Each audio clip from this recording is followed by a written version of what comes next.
This is the Storyworks Roundtable, where we have conversations about craft. Because becoming a successful author begins with writing a great story. Hello and welcome to this week's Storyworks Roundtable. Today, Kathryn, Robert, and I are discussing voice. Voice is one of those intangibles of narrative craft that writers find hard to define and challenging to identify and even execute sometimes, at least if you're trying to do it consciously. If you're striving for voice unconsciously, it just happens. So, all right, do either of you want to take a stab at giving voice a definition? I was going to say, does it really just happen, though? Because I don't think it really just happens. I think voice is the consistent narrative quality of your work, whether that's a tone or an attitude or a mood. That's the thing, that the attitude that drives through the whole story. So it can be a fairly invisible voice, but depending on what attitude your story is, just overall, that's kind of the voice to me. Mm-hmm. Yeah, attitude is an interesting word. So when we say voice, we are really referring to the narrative tone of the story, not to the voice of your characters or the voice of a internal, a character point of view. It is part of point of view, though, but it's the narrative point of view. Mm-hmm. Like the narrator's voice. Right. So an authorial voice, which can become or feel invisible because it's the water the fish are swimming in. But it could also be, well, Kathryn, we talked about storyteller and how important voice is on a recent episode. There's first person voice, third person, but it comes down to style, to syntax. Are you writing formally? Are you writing colloquially? Are you writing with proper diction, with fully formed and structured sentences everywhere? Or are you using fragments? Are you trying to evoke more of a spoken word feel to your text, right? Which can be challenging because, especially with fragmentation, I see a lot of that where clarity drops. So if you use that sort of a voice in your writing, you have to be careful not to drop your grammar to the extent that your text no longer stands up, that we lose clarity from it. Right. And I think this is where I would say, like, voice doesn't just happen, because I think as an author, like, I have a natural quote voice that I use just in terms of how I structure my sentences, what kind of words I prefer, informal versus formal, the style of my vocabulary, whatever, right? But if I'm not paying attention to that, there can be sections that feel off, like, oh, why does that feel so strange? Or that doesn't seem to fit with the rest of it. And it's because my narrative has changed in some way, shape, or form. And I think a lot of that is unconsciously your voice. So if you don't strive for that consistency or notice that consistency, that's where the voice can become a problem. Right. And that's, I find with long works, with works I'm working on over a long period of time, especially if my working on it isn't as consistent as maybe it could be, I can sort of lose my sense of voice. It's like it drops out of my ear. Yeah. Do you struggle with voice at all, Robert? Yeah, like if I've had a break from something, I definitely need to come back to it. I've had to reread this book, my current work in progress, several times now, which has been great because it's really helped me shape what it's going to be. And I think also in writing book descriptions for authors as well, and reading their synopses, and sometimes a look inside, you do have to try and do justice to their voice, and that's very tricky because you're not trying to duplicate it, you're just trying to hint at it, I think. And And we don't always succeed because there's often a toing and froing and editing process, and you also come back and say, yeah, look, it reads really well, but it's not really doesn't sound like me. And so they're effectively describing that they have a voice. I mean, my argument would be, or it's not even an argument, but my opinion is that you cannot not have a voice. So I agree with Kathryn that it doesn't just happen, but if we don't deliberate on it in some fashion, then we end up with an undefined voice that may be inconsistent or may not be appropriate to the story, or may be unskilled sounding, perhaps, if there's not been enough attention on craft. And when you first started talking about it, I was thinking about, Kathryn will relate to this as well, being a piano teacher. I was thinking about my journey to learning piano as an adult. And some of the pieces that I have been learning have been sort of fairly elementary, or they've been Bach inventions, the typical thing that given to students. And so I'll go and look them up online because I want to hear it played. And often the things that you hear that are actually available to watch on YouTube, they're all kind of teenagers playing them, and they lack so much expression. Sometimes they've got speed and they've got accuracy in the notes, but there's no feel. And interestingly, as an adult, and my piano teacher is the same age as me, and we share a lot of views about the world in general. I suppose it comes from sort of wisdom of having learned a lot and coming to something as an adult learner, that we deconstruct things that I don't think a young person would have any patience for. So Kathryn nods vehemently. And I like that nuance, So I think if you come back to the written word, we're talking about a level of nuance that you don't often. You might be blind to it, as Alida, you were saying, like the fish swimming in the sea. The sea is there whether they like it or not. But actually, as an author, you have the ability to craft that sea, but you often don't see it, and it takes a little bit of study, I think, to work out where those nuances are going to come from. And we would argue that, say, Elmore Leonard has a clear voice, Barbara Kingsolver has a clear voice, but they are worlds apart, in terms of how they feel to read. And it's a little bit like, a piano player choosing to, or two different, concert pianists choosing to play exactly the same piece, and yet they can sound quite differently interpreted. Right. Yeah, you're talking about artistry. Exactly. And I think voice is 100% artistic. Yeah. I mean, all of your tools, and I'm just going to run with this music concept here. So you've got your music theory, your chord structure, all your notes on the page, but you can play every single one of those exactly right, and it means nothing and it feels like nothing to anybody. But as soon as you add in the dynamics, ups and downs, the ebbs and flows, then you start pulling in emotions. And I think voice is your artistry. Voice is where you can really start yanking certain things one way or another. You've got your sentences in the right order, great. But, get them to play with one another. That's your voice. That's that expression and the attitude that's coming through your work. So how then do we step outside? Because it sounds as if that's one of those things. Well, it's art, and I'll know it when I see it. So how do you then sort of boil that down? I mean, Alida sort of touched on it very briefly.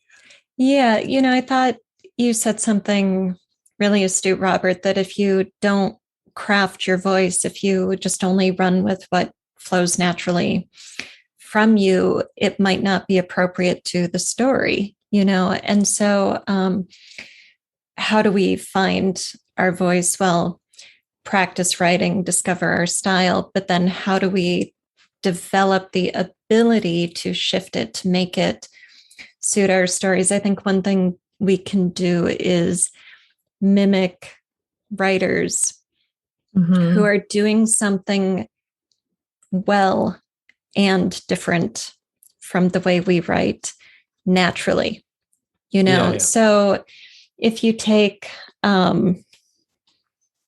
here, I've got, Kathryn, are you laughing at me?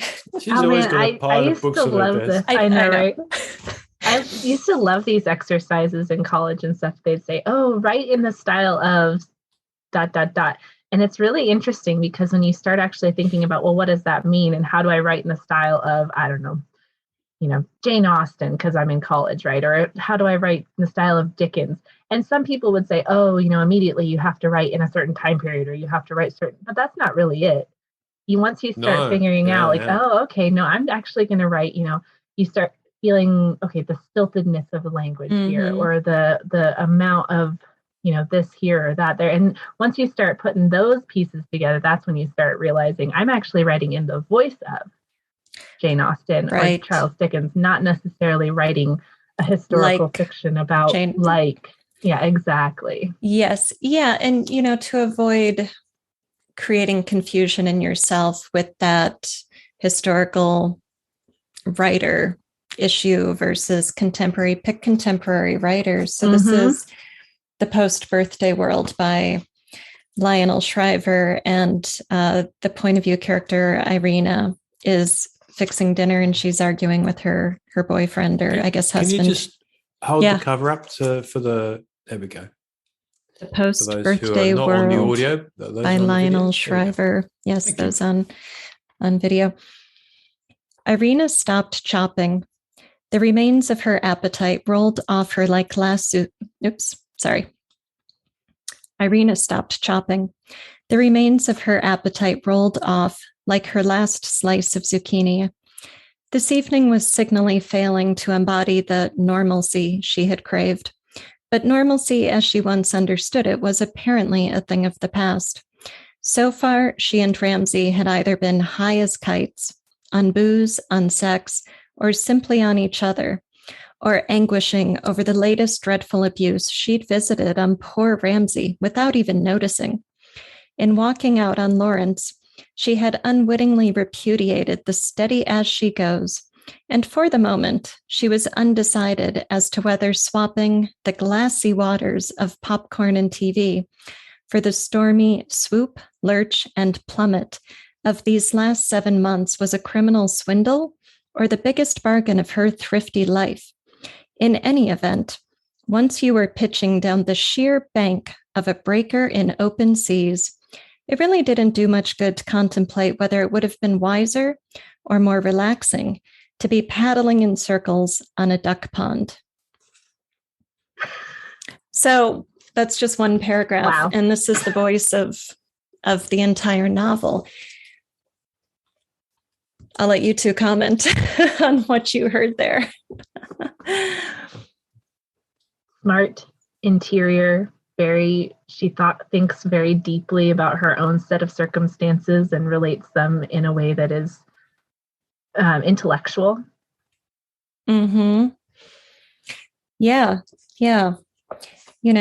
This whole paragraph is interiority. It's narrative exposition, but we are inside the point of view characters thinking and feeling about this situation that she's in. And it's full of, the writing in this book is full of similes and metaphors, rolled off like her last slice of zucchini. She's got a ship rolling down a breaker. She's got all sorts of stuff in there. Yes. Yeah. It moves very fluidly, but quickly through a lot of territory with big words. This is not Hemingway-esque writing. It's not just it's like not straightforward choppy, no. To the point, no. Period. We've got em dashes and hyphens and commas, and normalcy was in quotes. And and that's the sort of choices we get to make in terms of our diction, our syntax, our word choices that shape the voice of our stories. Yeah, I mean, it sounded to me as like philosophical dysfunctionality. So, you've got that feel of I'm doing something completely normal, which is chopping zucchini, but at the same time completely lost in some, many people would argue, unnecessary therapeutic analysis of what the heck is going on in my life. It's a really interesting juxtaposition. And as you say, the complexity of the wording there leads us to understand a mind fraught with an inability to understand in such a way that they're having to take it down to these really difficult concepts. Because I think, if when life is simple, we don't have to think about it. You just go do. The whole issue around the decision is that there are options. If there weren't, there'd be no decision to be made. And so I think the more complex that gets, particularly when we're talking about mental issues and mental health issues, then the more complex people paint the pictures. And having gone down that path myself in the past and had friends say to me, "You're making too much. You've rolled this all into one big, giant, big black cloud. And what you actually need to do is deconstruct it and make it simpler." And it was when I worked that out, it was like a big dawning. And it seems to me the voice in this has got that level of complexity there where it's almost impossible to untangle it, So yeah, interesting. Through writing, the world has opened up to me. Writing is a means of exploration and discovery. When I'm writing, I can go anywhere, enter any life, find my way into and around any subject matter. Through writing, I have been opened to the world. Writing is a means to speak and be heard. When I'm writing, I reveal myself. Writing is a tremendous gift, whether done solely for oneself or published for millions. I'm Alida Winternheimer. I guide writers to find their voice and hone their craft. In 2022, I'm offering a year-long journey to a select small group of writers who are looking for a mentored learning opportunity combined with accountability and a circle of dedicated peers ready to take the novel writing journey together. You can get all the details by following me on Instagram or Facebook, joining my email list, and by listening to this podcast. The application process will open shortly, and we'll begin our adventure together in February of 2022. Yeah, it does. And, the narrative voice of the piece is very much aligned with Irina, the protagonist, the point of view character of the story, and her partner, Ramsey, is a snooker player, and he's from working class English roots. And so there's this huge contrast between the way Irina speaks, between her dialogue, and then, of course, what we get from all of her interiority and the way Ramsey speaks. So let me show you a little bit. Ramsey raised her chin. "What's this really about? Can't all be broccoli." Irina closed her eyes. Her exhale shuddered. "Lawrence loved my cooking." "Anorak man," that's what Ramsey calls Lawrence. "Anorak man's just the other side of the river," said Ramsey, pulling her hips to his. "I could drive you there in 20 minutes. I wager he'd be chuffed to see you. Tell him the whole lark's been a mistake. If we motor, we could get you back in time to stir up a right nice supper with sugar and salt and stacks of red hot chilies." And so you can see in the dialogue of Ramsey's, there's a real contrast to the narrative voice. And if this were Ramsey's story, it wouldn't make sense. It would be jarring. But because it's Irina's story, the narrative voice works with her story, with her interiority. And we don't get inside Ramsey's head. He doesn't have a point of view, right? It would be odd and awkward if we had a narrator describing Ramsey's interior world in the way she does Irina's. It just wouldn't make sense, right?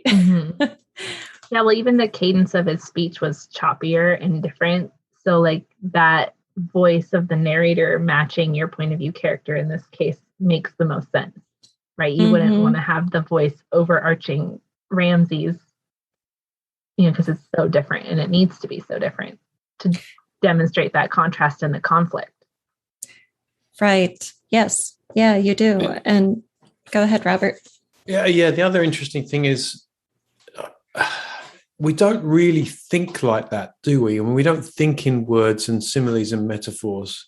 So, and probably the reason we don't is because those sort of things maybe get processed in dreams or they're buried deeply unconsciously. So in a way, the voice here has been about peeling back some layers in a way that you can't ever actually explain, but maybe the way you can help the reader experience it vicariously is by having those sort of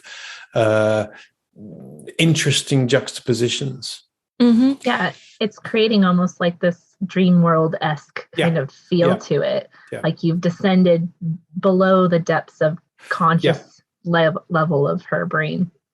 Right. And I love what you both just said, because we don't think, I feel like I'm hurtling down an embankment toward a, ship tossed on the ocean, right? Irina is chopping zucchini and she's getting pissed off and she's thinking, Lawrence loved my cooking.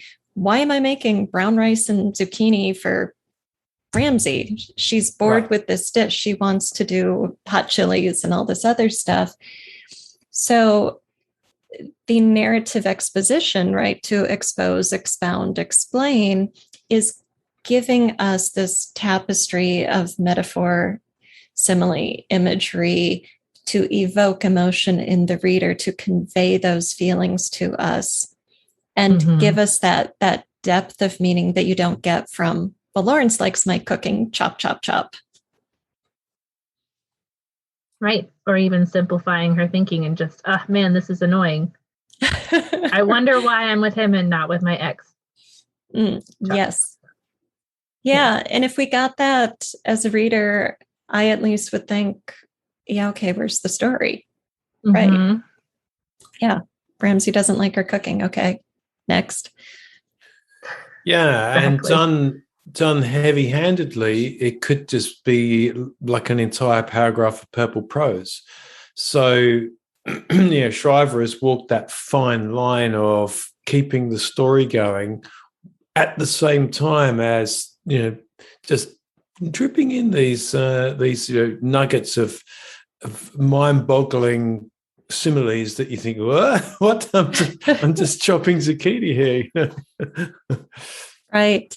Yes. Yeah. And she does it with snooker too, which I don't know. Apparently I've learned from reading this book, Americans always call it snooker, but it's snooker, I think. It's snooker. Snooker. Absolutely. See, I was taught that through the narrative exposition of Lionel Shriver. Played it for years.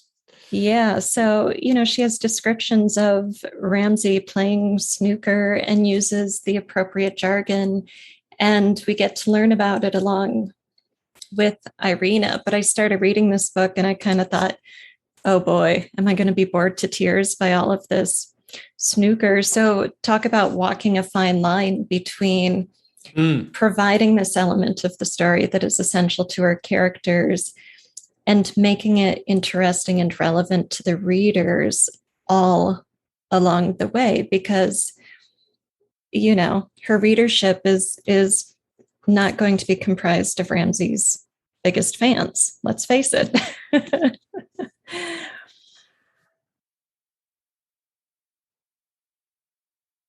Do we just run out of things to say? Sorry, was that a conversation stopper? But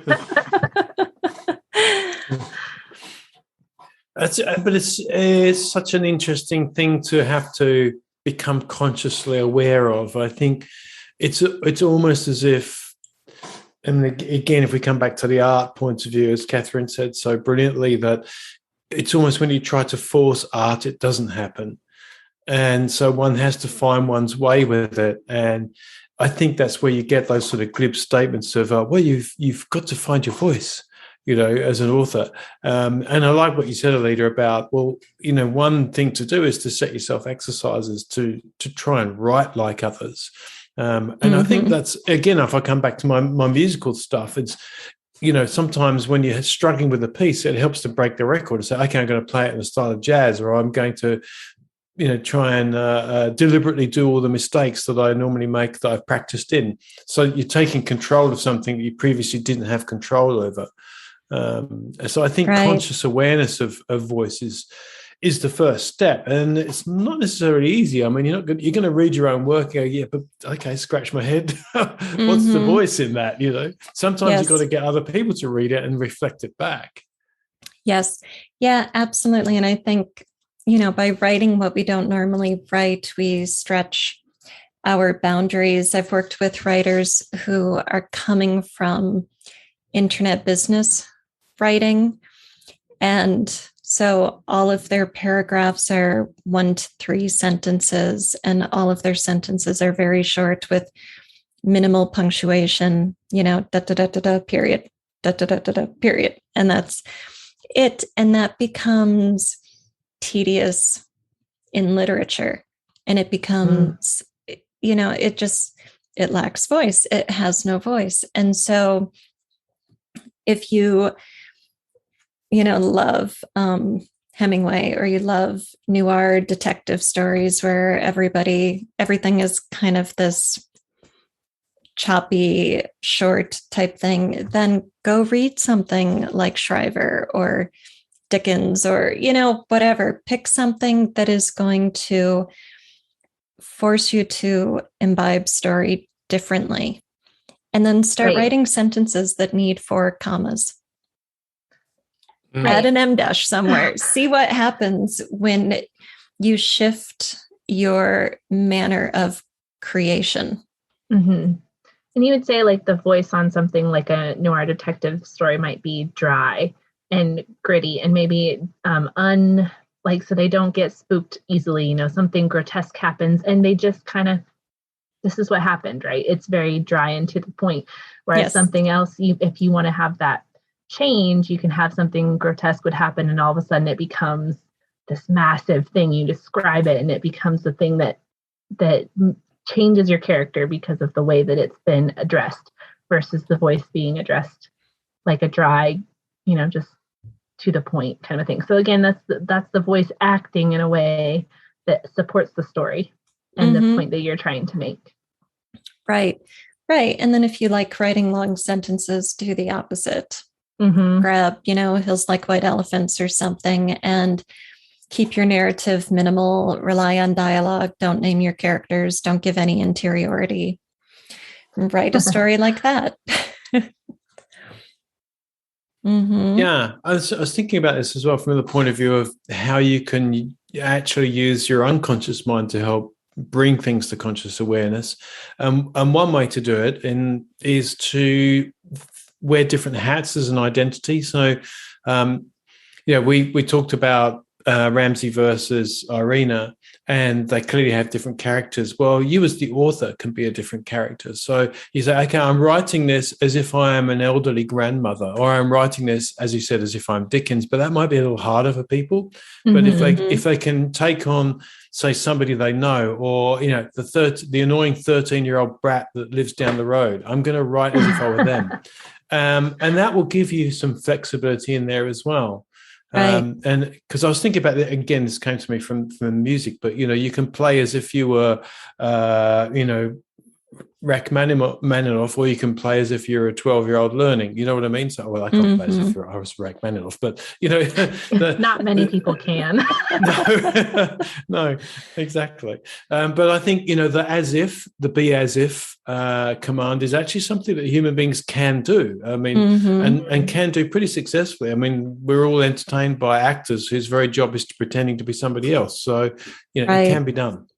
Yeah, absolutely. I mean, that's a brilliant exercise, Robert. If this scene with Ramsey and Irina is Irina's point of view, and we heard the narrative voice that Shriver uses here.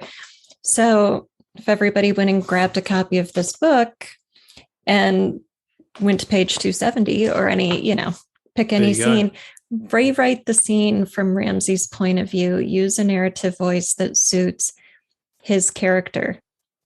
or don't even get the book. Just invent, like, okay, I've got these two kind of archetypal characters of the very philosophical, intellectual, introspective person. And then I've got the superstar snooker player type of character from a working class blue collar background who never went to college. They're having dinner. Write it from each point of view. Alter the narrative voice to suit the two different perspectives. Mm-hmm. Yeah, it would be a really interesting exercise to create the same scene from the 2 points of view and to change your narrative appropriately. Yeah. I like this idea. It's interesting because I think the thing about words is that they're one level removed from experience because we use them to describe. And so, you could say, okay, well, I know how to say, attempt to speak like somebody else or sing like someone. I know the difference between singing like Johnny Rotten and Frank Sinatra, for example. And I understand that, how to move as if I'm young compared to how to move as if I'm old. And I can understand what it might mean to paint Impressionist versus Cubist. But words are they're a veil beyond that. They're a meta language, obviously, that describe experience. So I think it helps to then dive into that and say, okay, what does it mean? How does it feel to write that way? Because I've heard people do this. I haven't done it myself. I may have done it. I may have done it once, where you simply copy. You just write their sentences out, so you actually can internalize it. Yes, and I guess that's another way of doing it as well. Yeah, it is, and there is something kinesthetic that happens. So don't type it; copy it by hand, and actually slow the process down just that little bit, and have the movement of the body. It shifts something. Yeah, retention is better. Creativity is also enhanced. Studies have shown. Studies have shown. Studies have shown. Yes, she says. Thank you for listening to the StoryWorks Roundtable. Find all our shows, show notes, and videos at storyworkspodcast.com.